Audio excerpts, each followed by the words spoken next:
We got here a 2000 Chevy Blazer that's coming to the shop. And the problem that we're having here is that it starts but won't move. Customer said something went wrong and it just didn't move. So I'm going to show you what we see here with this Blazer. Okay, first we're able to just turn the torque converter. As you can see right here, is moving. And if you look up there, you will see that hole, which is the flywheel hole, is oblong, where the torque converter bolts to. So we know the flywheel is messed up. Now that's on this side where the transmission is actually bolted to the engine. Now if we go around to this side of the vehicle, you look up there, you'll see where it busted out there. Let's see if I can. You look up there, you see where the damage is done right there. Now it knocked out part of this oil pan, but that looks like a dead spot of the oil pan, so I don't think that he damaged the engine. Not he, but it damaged, you know. You can see right there. So it knocks out this part. So the flywheel definitely going to have to be changed. Alright, I'm going on back here and I see that it's missing a bolt hole right there in the exhaust. Alright, now sometimes these exhausts, it's got a gap in there, so it definitely had a loud noise. Sometimes with these exhausts, when they rust, I don't care how big of a gasket you put in there, sometimes it still have a bad leak on there or something like that, and you still hear it. Sometimes it's best to you know, put a sleeve and 2 clamps if you can get it on. But this exhaust is bad anyway.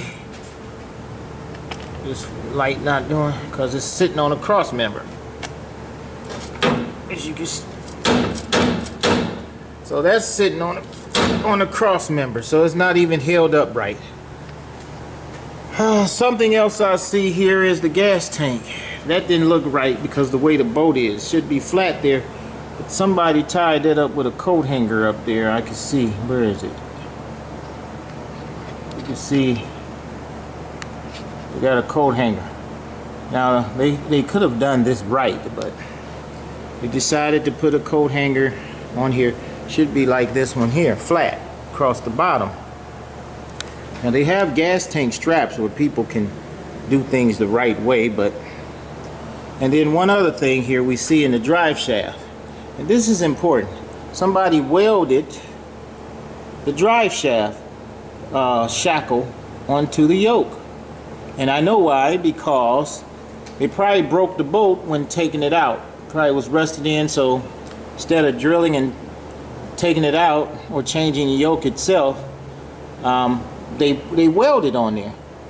Okay, now here's the thing. We got to take this transmission out, which is up there. But in order to take the transmission out, we got to mess around with this drive shaft. And this is what is important for those of you who are mechanics who do things for people. Even though you didn't do this, when you touched it, if you are the very last person to touch the car, you did it. That means the problem is on you now. So therefore, you are going to have to fix this right. That means even though he was driving with this knocking on that this exhaust knocking on this cross member, if he leaves out of this shop, he's going to now hear his knock and say it wasn't doing that before. Some people would do that. That means that you have to be mindful of what you're going to do. You may have to fix every single thing if you have to touch it.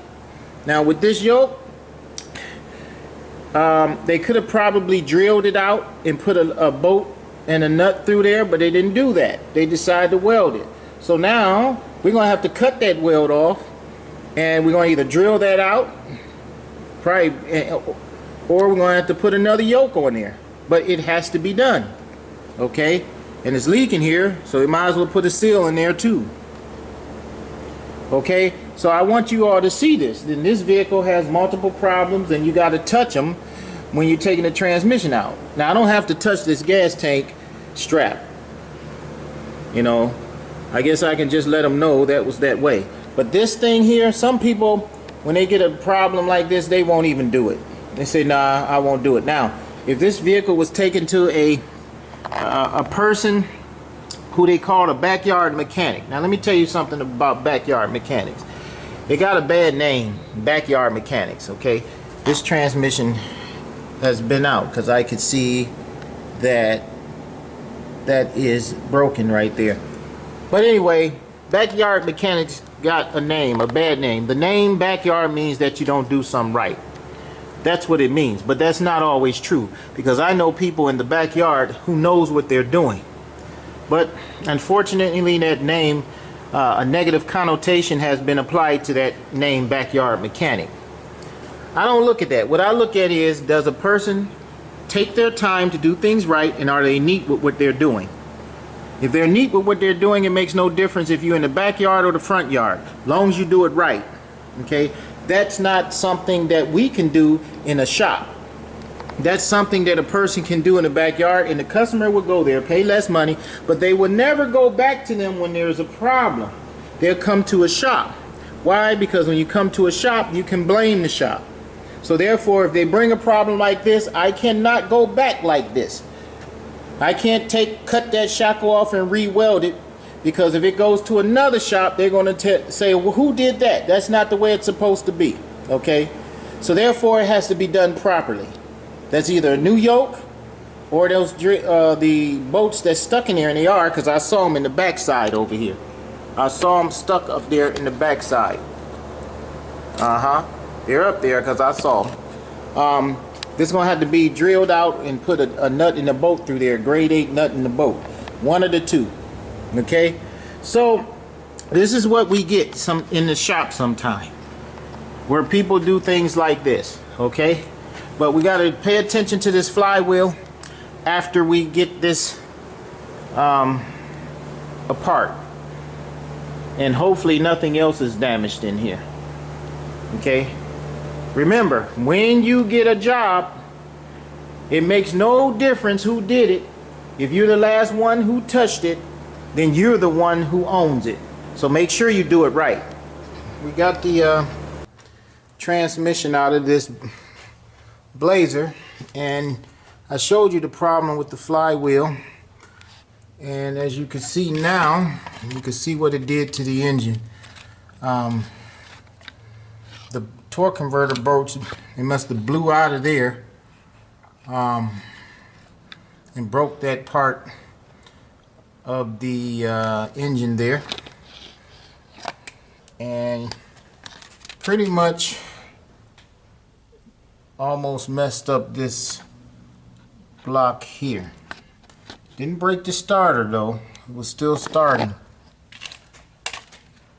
Okay, looked like they came up there and cracked part of where that freeze plug is. But it's still sealing, just a part of it. It didn't get everything, so it's still sealed there. Now, what could have caused this? Well, if you see here, there was no dowel pin there, and there was no transmission dowel pin there. Okay, so whoever put this transmission in decided not to put the dowel pins in. Furthermore, this part, this little steel part, was wedged in between the transmission. That part right there. Okay, so no dowel pins was in the motor, and no dowel pins were stuck in the transmission. Okay, the dowel pins are important. I think I put a video on about a Lexus that had those issues here. And what it did, it messed up the flywheel. I guess there's the oblong there. Oblong. It couldn't stay steady. Transmission probably was rocking when it got torqued. And it broke the bolts off in the torque converter. So we gotta need a new torque converter. Okay. Don't forget those dowel pins. Don't forget the dowel pins. Don't forget the dowel pins, and people still do. Okay, here is the flex plate. You can see that the bolts were oblong. The holes were oblong, and the torque converter bolts came out, and they damaged a lot of stuff. And here is that yoke where someone welded that on like that. They had a bolt here and they welded this part here. Okay, instead of just changing it out. Okay, so this vehicle had a lot of issues, boy. Ooh, I don't know. It might not even be worth fixing that. We'll see.